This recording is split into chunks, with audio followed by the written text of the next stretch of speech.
Um, how can you stay motivated as a musician? Motivation is one of those things that like it needs to come from like within, because I used to look for motivation through validation and like a lot of outside sources, and then it's fleeting, like it comes and goes. I feel like anything, whether you're trying to like be more fit or you're trying to reach like a PR or you're trying to get like a raise, anything like motivation has to come with it from within. Like you just have to wake up and it's consistency. I'm reading this book called The Power of Now, which is an amazing book. Go get it if you have not read it. And it talks about how like if you're just 1% better every single 1%, like that adds up so much. And it's like making little tiny things, like finding out who it is you want to be and what does that person look like? What does that person eat? What does that person, what's their routine? And when you think about like who you want to be and what that person would look like and do, and you start incorporating those tiny little habits, you inadvertently reach your goals because you're just changing little things. So like motivation is one of those things, like just wake up and like every single day, just affirmation. What do I want? How am I going to get there? Like, and it's always going to change, because then once you reach a certain goal, you're like, okay, what's the next goal? But then trying not to be obsessed with that either, because there's the obsession with like, okay, I've reached this, now I got to do this now. And it's like, like the point of life is to enjoy it, because if you're only happy when you've reached the goal and you're not enjoying the process, you're going to feel like you miss so many parts of it. Like, I'm trying to enjoy the process of being the struggling artist. Like, I'm living back with my parents right now. It's been rough, okay? 2020 did me dirty, but I'm like, it's okay. I had to spend my dirty 30 really dirty, and I was like, I had plans to go to Greece, and it messed me up. But like, you really just gotta enjoy the process in anything you're doing. Like, I used to be like, okay, I'm gonna make this hit song or write this hit thing, and it's like, now I just enjoy the process of being in the studio or like being around my friends and being around creatives and things like this. Like, not everybody gets to do shit like this. This is really cool. Yeah. And like to be like, oh, when was your first interview? It was with Jamal, the Jam Company. It was pretty great. Like, I was really awkward. But like those things are the things that I feel like we miss in everyday life. Like, have you ever been so excited to get to the beach or like drive to somewhere that you didn't even like the drive, you don't even remember half the drive or how you got somewhere? And it's like, I feel like that's what life is like sometimes. Like, we are so focused on like that thing we want to get to that we miss all the other really dope shit along the way that was happening. So it's like I'm trying to be a little bit more like aware and like present, because I think like when you have a lot of traumatic experiences growing up, no matter what they come from, you tend to live in either like the past of like what had happened, I wish I could do this, or like the present of I'm going to do this. So living in that present area, like right now, like it's very important. And like that's, I think, where like I'm trying to keep my motivation coming from, is the right now. Like, what's keeping me motivated right now?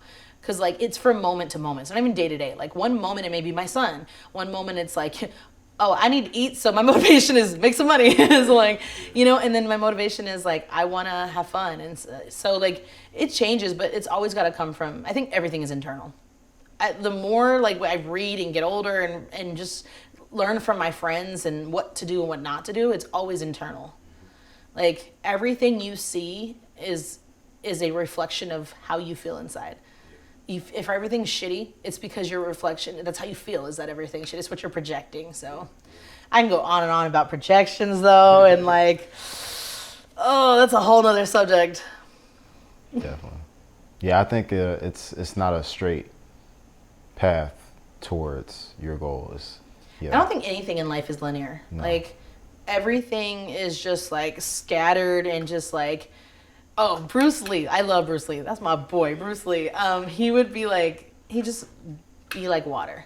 Like, it's literally, and you're like, okay. But like, no, like really what does that mean? It's like, water doesn't fight. It just molds to whatever it's in and it flows. And like, it's really hard like to do that. It's easy to be like, yeah, I'm just going to go with the flow. But then there's thoughts and emotions and things stopping us and like fears. And so now I've learned that if I'm afraid of something, I should do it.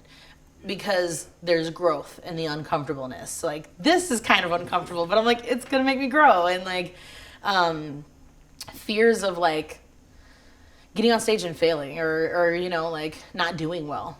Yesterday's show, I fucked up one of my lyrics and had them restart it. And I was like, you know what? Like, these people don't care. Like you really just have to be fearless in the sense of like, failure is going to be your greatest lesson.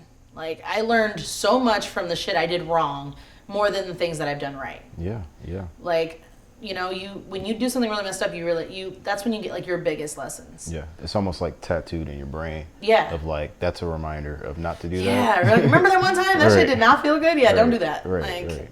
And I think like we learn that as kids. You know, you put your hand on the stove, you're like, oh shit, I don't touch the stove no more. You know, kids will learn. But the one thing about watching kids, now that I have a son, is watching children, they don't have the fear. They jump from things because they don't know what it's like to break a bone or to hurt themselves, so they just do it.